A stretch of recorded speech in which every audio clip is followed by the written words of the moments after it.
Assalamualaikum warahmatullahi wabarakatuh. Bersama saya Rindang Sukma di Keliling Banjarbaru.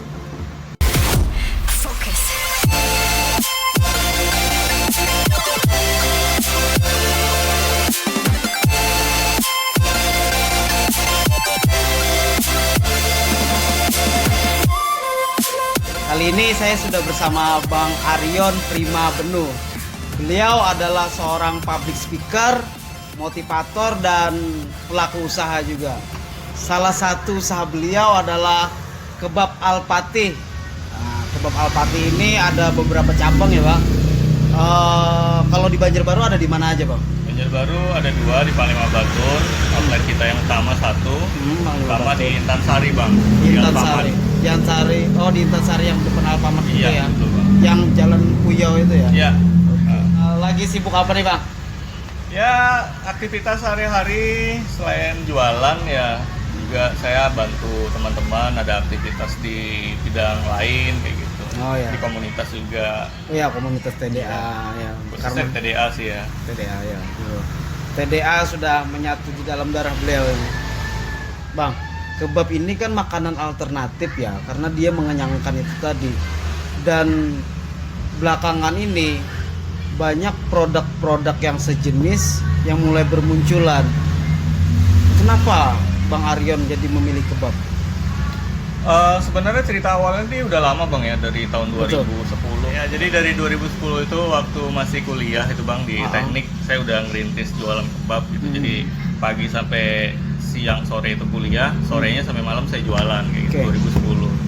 Nah, kemudian saya nikah pindah 2011 itu merintis lagi di Play Hari. Di sini saya tutup, akhirnya saya ke Play Hari. Oh. Jadi baru balik ke Banjarbaru itu tahun 2016 waktu itu. Tapi waktu di Banjarbaru itu luar biasa ya perjuangannya. Itu Karena mengenalkan produk. kerasa banget perjuangannya, karena kan waktu itu belum ada kebab Bang ya. Betul, belum betul, ada yang betul. jualan yang Betul. makanan sejenis. Dan kita itu seperti kalau ketika orang nanya ini jualan apa, kebab itu apa, jadi Betul. pertanyaannya seperti itu, kebab Betul. itu apa gitu. Nah, Kalau betul. bagi yang sudah sering umroh, khususnya di Martapura, karena saya Betul. jualan di Martapura, itu mereka udah tahu, oh kebab itu dulu saya makan tuh di Ala-ala Timur Tengah gitu gini, ya. gitu. Nah akhirnya dia cerita nostalgia, dia beli kayak gitu. Luar biasa ya perjuangannya untuk mengenalkan sampai pada akhirnya orang sudah tahu kebab itu apa, dan mulai banyak tuh pesaing-pesaing yang masuk.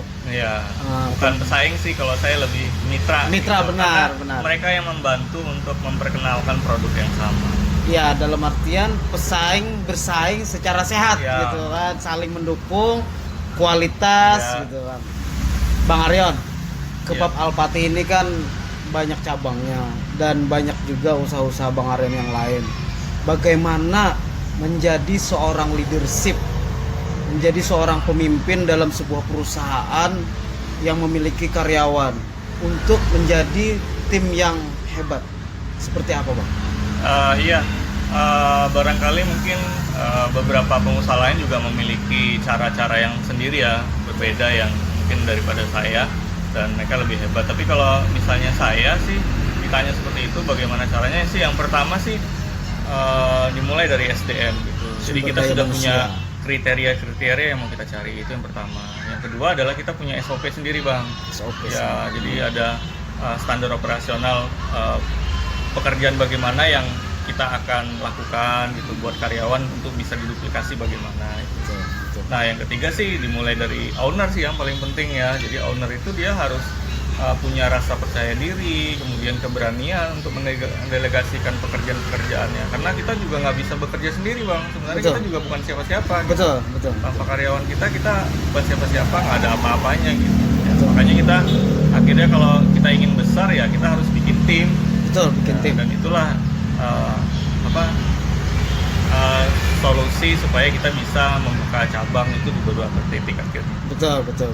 Jadi yang pertama tadi memang kita harus punya kriteria untuk memasukkan Ya, sumber daya ya, manusianya betul. yang kita inginkan Ya. gitu tadi ya. Yang kedua kita Standar memiliki operasional. standar operasional sendiri. Yang ketiga kita Keberanian. punya keberanian, Ya. kepercayaan diri. Jadi memang kembali kepada ownernya ya Bang ya.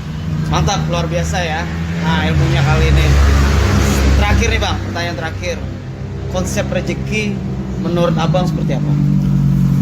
Kalau konsep rezeki yang saya pahami bang ya, saya sih dari dulu dan sampai sekarang itu masih memegang prinsip konsep rezeki itu seperti belajar ke Bunda Siti Hajar.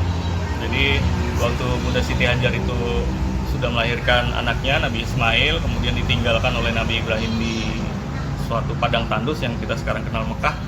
Itu beliau itu kekurangan air ceritanya, Betul. haus, pingin cari air tapi nggak ada gitu, karena padang tandus. Akhirnya si Ismail ditaruh di sebuah padang tandus tadi. Kemudian si Siti Hajar itu tidak bayangkan perempuan ya, dia nggak bisa ngapa-ngapain Iya. kayak gitu. Akhirnya dia berlari-lari aja untuk mencari air Betul. dari Safa ke Marwah gitu, kemudian balik lagi gitu. Akhirnya justru air itu ketemu di bawah kaki anaknya. Padahal dia nyarinya kemana-mana Padahal mencari gitu. kemana-mana. Rezekinya ternyata ada di bawah anaknya. Seperti itulah gitu. Kan, jadi yang penting itu dalam konsep rezeki itu kita itu bergerak gitu. Kita itu mencari Betul, gitu. betul. Persoalan nanti rezekinya datang dari mana ya itu urusan Allah.